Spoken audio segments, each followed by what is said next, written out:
Hello everyone, welcome to learn e spot. Geography के आज इस लेक्चर में हम करने वाले हैं स्ट्रक्चर ऑफ अर्थ के बारे में। चलिए आगे बढ़ते हैं।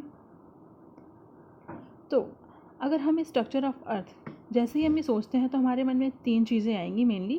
पहला हो गया शेप, दूसरा इंटीरियर और तीसरा एक्सटीरियर।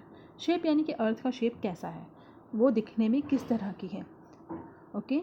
और इंटीरियर यानी कि अर्थ के अंदर क्या क्या है, कौन से मेटल्स मिनरल्स हैं, उसका इंटीरियर का स्ट्रक्चर कैसा होगा, ये सब। और एक्सटीरियर में हम बात करेंगे एटमॉस्फेयर के बारे में बेसिकली, यानी कि जो अर्थ के ऊपर जो भी लेयर्स हैं ना गैसेस की, उनके बारे में। ठीक है, तो आज हम इस लेक्चर में बात करने वाले हैं शेप और इंटीरियर के बारे में। देखिए, अगर हम अर्थ के शेप की बात करें तो ये हमने अब तक जान ही लिया होगा ये कि अर्थ का शेप जो है वो एक परफेक्ट स्फेयर ना होकर के एक जियोइड का शेप है। Geoid basically shape of earth के ही बोलते हैं हम। इसमें क्या है कि अर्थ अपने नॉर्थ और साउथ पोल पे थोड़ी सी दबी हुई है, और ये इक्वेटर से, यानी कि जो इक्वेटर का रीजन है यानी कि बीचों बीच अर्थ के, वहाँ से ये थोड़ा सा बाहर को निकली हुई सी है। तो इसी शेप को हम बोलते हैं जियोइड। यहाँ पर आप देख सकते हैं कि ये डायमीटर लिखी हुई है 12,756 डायमीटर अगर हम इक्वेटर पर देखते हैं। अगर हम नॉर्थ पोल से साउथ पोल की डायमीटर देखते हैं तो वो है 12,714 किलोमीटर्स। तो इससे हमें ये साफ पता चल रहा है कि अर्थ जो है वो इक्वेटर पे थोड़ा सा बाहर निकली हुई और नॉर्थ और साउथ पोल पे थोड़ी सी दबी हुई सी है। इसी शेप को हम बोलते हैं जियोइड। यहाँ पर आप देख सकते हैं सर्कमफेरेंस, मतलब अगर हम अर्थ का एक चक्कर इक्वेटर के अराउंड लगाएं तो होगी वो डिस्टेंस होगी 40,075 किलोमीटर्स। अगर हम नॉर्थ पोल से साउथ पोल तक अर्थ का एक चक्कर लगाते हैं यानी कि पोलर सर्कमफेरेंस, तो वो होगी 40,008 किलोमीटर्स। ठीक है, तो अब हमें शेप क्लियर हो गया ना अर्थ का। ये एक जियोइड है, एक परफेक्ट स्फेयर नहीं है। ठीक है, आगे बढ़ते हैं। देखिए, अब हम इंटीरियर की बात करेंगे तो हम क्या सोचते हैं कि अर्थ का इंटीरियर कैसा है। क्या वो एक बॉल की तरीके एक सॉलिड है, क्या वो ऐसे एक क्रिकेट बॉल की तरीके एक पूरा सॉलिड से बना हुआ है, या फिर वो एक हॉलो बॉल है, मतलब कि ऐसी बॉल जो थोड़ी सी मोटाई तो रखती है लेकिन अंदर से बिल्कुल खोखली है। क्या अर्थ ऐसी है या फिर अर्थ ऐसी है इस सॉलिड बॉल की तरीके। आइए इसे हम समझते हैं आगे। एक्चुअल में अर्थ जो है वो डिफरेंट लेयर्स में है। ठीक है, सबसे ऊपर की लेयर को हम बोलते हैं क्रस्ट, उसके बाद मेंटल, फिर आउटर कोर और उसके बाद इनर कोर। ठीक है, तो ये डिफरेंट लेयर्स में है अर्थ हमारी। तो इसके बारे में हमें पता कैसे चलता है, आइए उन सोर्सेस के बारे में जानते हैं जिससे हमें पता चलता है कि हमारी अर्थ इन लेयर्स के फॉर्म में है। ठीक है, तो वो कुछ इस तरीके के हैं, डायरेक्ट और इनडायरेक्ट सोर्सेज। डायरेक्ट सोर्सेज में आ जाता है ड्रिलिंग। ड्रिलिंग यानी कि खुदाई, यानी कि हम अर्थ के सरफेस पे खुदाई करेंगे और उसके बाद अंदर के जो भी मटेरियल है, मिनरल क्या मिनरल्स मिल रहे हैं, क्या चीज़ें मिल रही हैं, उससे हम पता करेंगे कि स्ट्रक्चर कैसा है। और दूसरा है वॉल्केनिक एरप्शन। वॉल्केनिक एरप्शन यानी कि जब भी एक वॉल्केनो फटता है तो उसके अंदर से लावा मैग्मा निकलता है, जो कि बाहर निकलते ही क्या कहलाता है, लावा। तो उसमें उसकी क्या प्रॉपर्टीज़ हैं उससे पता कर सकते हैं हम कि अर्थ के अंदर क्या है, क्योंकि वो अंदर से निकलने वाली चीज़ है जो बाहर फैल रही है। तो उससे हम पता कर सकते हैं ना कि इसका कंपोजिशन कैसा है, इसमें क्या कौन से मिनरल्स हैं। ठीक है, तो इससे हमें अर्थ के इंटीरियर के बारे में कुछ तो नॉलेज मिल सकती है। तो ये दोनों सोर्सेज तो ऐसे हैं जिनकी कुछ लिमिटेशंस हैं।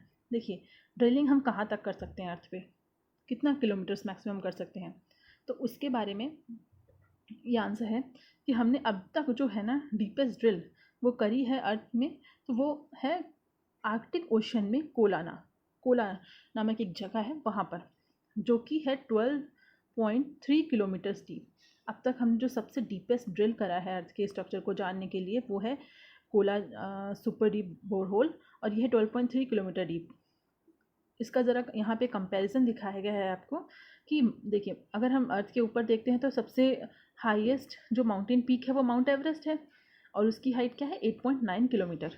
और अगर हम डीपेस्ट एक्टिव माइन देखें, ठीक है, तो ये है माइन यानी कि जहाँ से हम खनन करते हैं कोयला और कोयला आदि का, तो वो है 3.9 किलोमीटर डीपेस्ट, सबसे गहरी खोदी हुई माइन है 3.9 किलोमीटर।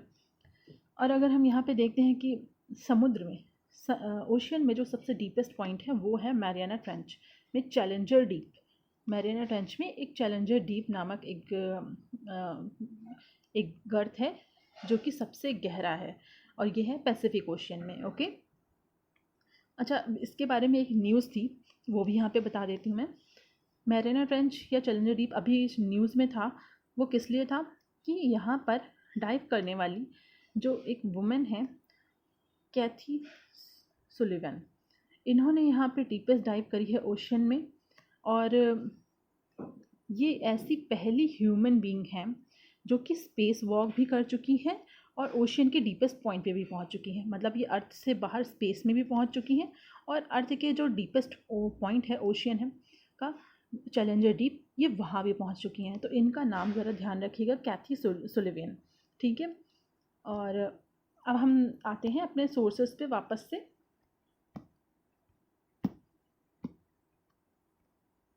ओके, तो हमने डायरेक्ट सोर्सेज देख लिए हैं, ड्रिलिंग और वॉल्केनिक इरप्शन।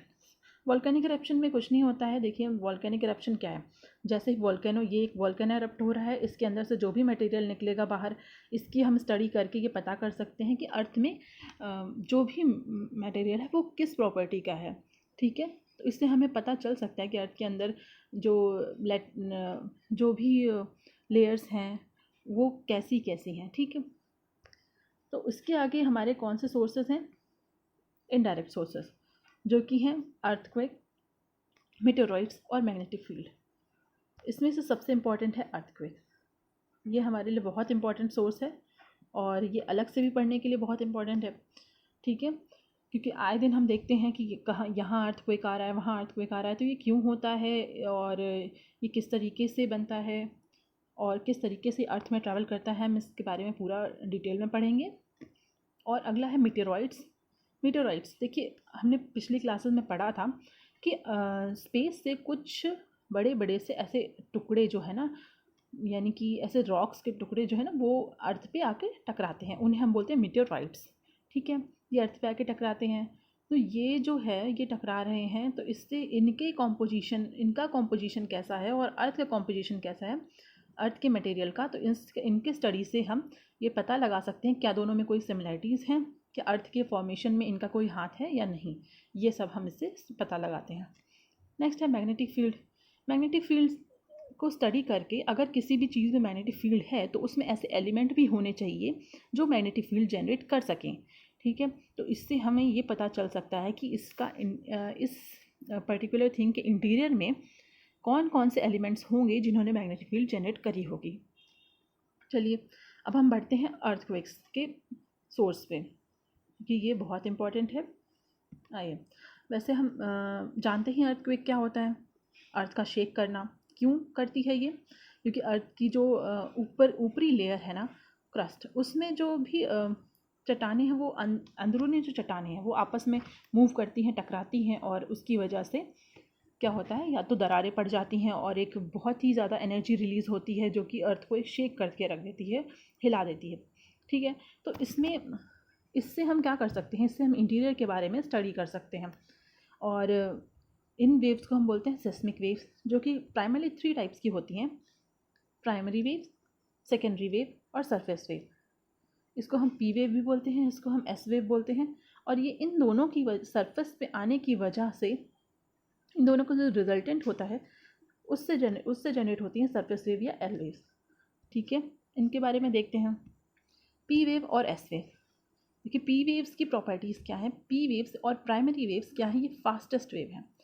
जैसे ही दो चट्टानें पृथ्वी में दो अंदरूनी चट्टानें एक दूसरे से टकराती हैं तो सबसे पहले जो जनरेट होती हैं वो होती हैं पी वेव्स। तो ये क्या है, सबसे तेज़ है क्योंकि इनमें एनर्जी बहुत ज़्यादा रहती है। ये सॉलिड्स में, लिक्विड्स में और गैसेस में तीनों मीडियम में ट्रैवल कर सकती हैं। ये कॉम्प्रेशनल वेव्स हैं, मतलब कि इनमें मटेरियल जो है वो एक ही डायरेक्शन में मूव करता है। ये देखिए प्राइमरी वेव इसमें अगर मटेरियल यहाँ से यहाँ चलना शुरू हुआ तो ये ऐसे ही ट्रैवल करेगा, ये सीधा ही ट्रैवल करता है, ठीक है। जबकि सेकेंडरी वेव में क्या होता है कि ये तो प्राइमरी वेव से स्लो वेव्स हैं, मतलब इनकी स्पीड जो है वो प्राइमरी वेव से कम रहती है और ये केवल सॉलिड्स में ट्रैवल करती हैं। और साथ ही ये शेयर वेव्स हैं, move in material perpendicular to the wave material. अगर वेव का मटेरियल इधर ट्रैवल कर रहा है तो ये ऐसे कंपन करती हुई, ऊपर नीचे कंपन करती हुई इस तरीके से आगे बढ़ती हैं, ठीक है। तो अब इन वेव्स के बारे में जानने के बाद आखिर हम इनसे ये कैसे पता लगा सकते हैं कि अर्थ का इंटरनल स्ट्रक्चर कैसा है, आइए वो समझते हैं। देखिए, अब हमने पी वेव्स और एस वेव्स की प्रॉपर्टीज़ देख ली। पी वेव्स जो तीनों मीडियम्स में ट्रैवल कर सकती हैं, सॉलिड, लिक्विड्स और गैसेस में, जबकि एस वेव जो है वो केवल सॉलिड में ट्रैवल करती हैं। तो जब भी कोई अर्थक्वेक आता है, ये जैसे कि यहाँ पर कोई अर्थक्वेक जनरेट हुआ और जहाँ पर अर्थक्वेक अर्थ के अंदर जहाँ भी जनरेट होता है उस पॉइंट को हम हाइपोसेंटर या फोकस बोलते हैं। उसके ठीक ऊपर अर्थ पे सरफेस पे जो पॉइंट होता है उसको हम बोलते हैं एपीसेंटर, ठीक है। तो यहाँ से कुछ जैसे ही अर्थक्वेक शुरू हुआ तो यहाँ से कुछ वेव्स रिलीज हुई, एनर्जी वेव्स, और वो वेव्स अर्थ में डिफरेंटली ट्रैवल करती हैं। देखते हैं, जैसे कि सबसे पहले हम पी वेव्स को देखते हैं। जो रेड लाइन है वो पी वेव को दिखा रही है। तो ये देखिए, ये जो है ये अर्थ के इस वाले हिस्से में, अच्छा सबसे पहले बता दूं कि जो अर्थ का ये सबसे ऊपर वाला जो दिख रहा है ना, ये है क्रस्ट, और ये वाला मेंटल, और उसके अंदर आउटर कोर, और ये है इनर कोर, ठीक है। तो ये जो रेड कलर की वेव्स हैं ये हमारी ट्रैवल करी मेंटल में, लिक्विड मेंटल में ट्रैवल करी। उसके बाद ये पूरे मेंटल में जा रही हैं, बस ये यहाँ से क्या हुआ, ये यहाँ से डाइवर्ट हो गई, ये यहाँ से डाइवर्ट हो गई, आगे जा गई, ठीक है। और ये यहाँ से भी डाइवर्ट हुई थोड़ी सी और फिर आगे चली गई, मतलब ये गई तो लेकिन अपना डायरेक्शन थोड़ा सा चेंज करके गई। इसका मतलब कि यहाँ से कोई मीडियम चेंज हो रहा होगा। और इसी तरीके से अगर हम एस वेव्स को देखें तो ये यहाँ से शुरू होती हैं, जो ब्लू लाइंस हैं, और वो पूरे मेंटल में ट्रैवल करती हैं, ठीक है। लेकिन वो जो लिक्विड कोर है, आउटर कोर, जो कि लिक्विड फॉर्म में है, इसीलिए वो उसमें नहीं जाती, क्योंकि वो लिक्विड के फॉर्म में है, ये उसमें आगे नहीं जाती हैं, ठीक है। और यहाँ से ये ख़त्म हो जाती हैं। तो इससे हमें पता चल रहा है कि मेंटल जो है वो हमारा, उसमें हमारी पी वेव सारी जा रही हैं, और जबकि जो आउटर कोर है वो लिक्विड के फॉर्म में, इसलिए उसमें एस वेव्स जो है वो ट्रैवल नहीं कर रही हैं। और पी वेव्स मेंटल से कोर में जाने पर अपना डायरेक्शन चेंज कर रही हैं, ओके। अब इन दोनों के बाद जो लास्ट वेव हमारी बचती है वो है सरफेस वेव। ये सरफेस वेव मतलब ये है जो सरफेस पे ट्रैवल कर रही हैं, जो इस अर्थक्वेक की वजह से सरफेस पे ट्रैवल कर रही हैं। और ये कुछ ऐसे से ट्रैवल करती हैं, जब कभी भूकंप आया होगा तो हमने भी फील करा है, चीज़ें हमेशा ऐसे हिलती हैं ना। पानी पे कभी देखा होगा आपने, तो यूं लहरें उठने लगती हैं जब अर्थक्वेक आता है, ठीक है। तो ये हो गया हमारा जो सेस्मिक वेव्स हैं उनकी हेल्प से इंटरनल स्ट्रक्चर को समझना। आइए अब आगे बढ़ते हैं। अब हम देखते हैं कि ये जो लेयर्स हैं, अर्थ की जो डिफरेंट लेयर्स हैं, आखिर वो कैसी हैं, उनका कॉम्पोजिशन कैसा है। देखिए, सबसे पहले अगर क्रस्ट की बात करें तो ये सबसे जो है सबसे पतली लेयर है ऊपर, अर्थ की सबसे बिल्कुल ऊपरी लेयर और सबसे पतली है। और ये बेसिकली बनी है सिलिका और एल्यूमिनियम की, ठीक है। और इसकी एवरेज डेंसिटी जो है वो 2.8 ग्राम पर सेंटीमीटर क्यूब है। ये देखिए, इसकी थिकनेस यहाँ पे 0 to 100 किलोमीटर ओवरऑल दिखाई गई है, जो कि अगर हम बात करें कॉन्टिनेंटल क्रस्ट की तो ये होती है कुछ हमारी 30 किलोमीटर्स एवरेज, 30 किलोमीटर एवरेज या इससे ऊपर। और जबकि अगर हम बात करें ओशियानिक क्रस्ट की, मतलब जो ओशियन के नीचे जो क्रस्ट है वो लगभग होती है 5 किलोमीटर की, ओके। और इसके बाद आता है हमारा ये मेंटल का पोर्शन, ओके। ये पोर्शन जो है यहाँ से एस्थेनोस्फेयर जहाँ पे लिखा है ना, ये यहाँ से लेकर के ये पूरा है मेंटल का पोर्शन। तो मेंटल जो कि है 2900 किलोमीटर्स तक, ठीक है, यहाँ तक है। ये क्रस्ट के बाद यहाँ से पूरा ये होता है मेंटल, ओके। तो अच्छा, इसमें एक चीज़ ये देखने वाली है कि क्रस्ट और जो क्रस्ट का जो ऊपरी भाग है और जो मेंटल का ऊपरी जो सॉलिड भाग है उन दोनों को मिलाकर हम बोलते हैं लिथोस्फेयर। लिथोस्फेयर यानी कि जो सॉलिड पोर्शन है, ये केवल क्रस्ट नहीं है, क्रस्ट और मेंटल का ऊपरी जो सॉलिड भाग है वो कहलाता है। और ये जो सॉलिड भाग है ना मेंटल का, इसके नीचे ही हमारा मैग्मा चैम्बर रहता है, ठीक है। अब हम आते हैं आउटर कोर पर। आउटर कोर, और ये है 2900 किलोमीटर से 5100 किलोमीटर्स की डेप्थ में, ठीक है। और अच्छा, एक बात नहीं बताई मैंने यहाँ पे, मेंटल की डेंसिटी जो है वो कितनी है, एवरेज डेंसिटी जो है वो 5.5, मतलब ये जैसे जैसे हम नीचे जाते हैं तो वैसे वैसे डेंसिटी क्या होती है, इंक्रीज़ होती जाती है, बढ़ती जाती है। जैसे ये ऊपर अगर 4.4 है तो उसके नीचे ये लगभग 10 तक भी पहुँच जाती है, ठीक है। अगर हम नीचे वाले बिल्कुल निचले मेंटल की बात करें तो ये 10 ग्राम पर सेंटीमीटर क्यूब तक भी पहुँच जाती है। इसके बाद हम आते हैं आउटर कोर पे, जो कि लिक्विड है, और इनर कोर जो कि सॉलिड है। ये है 2900 किलोमीटर से 5100 किलोमीटर्स तक, और उसके बाद 5100 से 6378 किलोमीटर्स तक है इनर कोर। इनर कोर जो कि सॉलिड है।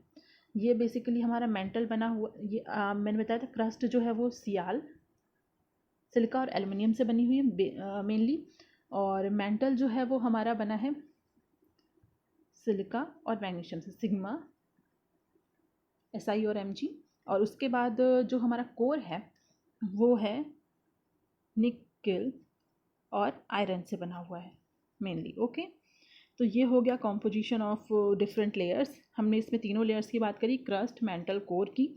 उनकी डेंसिटी क्या होती है, मतलब जैसे जैसे हम नीचे जाएंगे डेंसिटी इंक्रीज़ होती जाएगी, टेम्परेचर भी इंक्रीज़ होता जाएगा। और जैसे ही जो जो ऊपर हैं वो हैं हल्के मेटल्स हैं, जैसे सिलिका और एल्युमिनियम।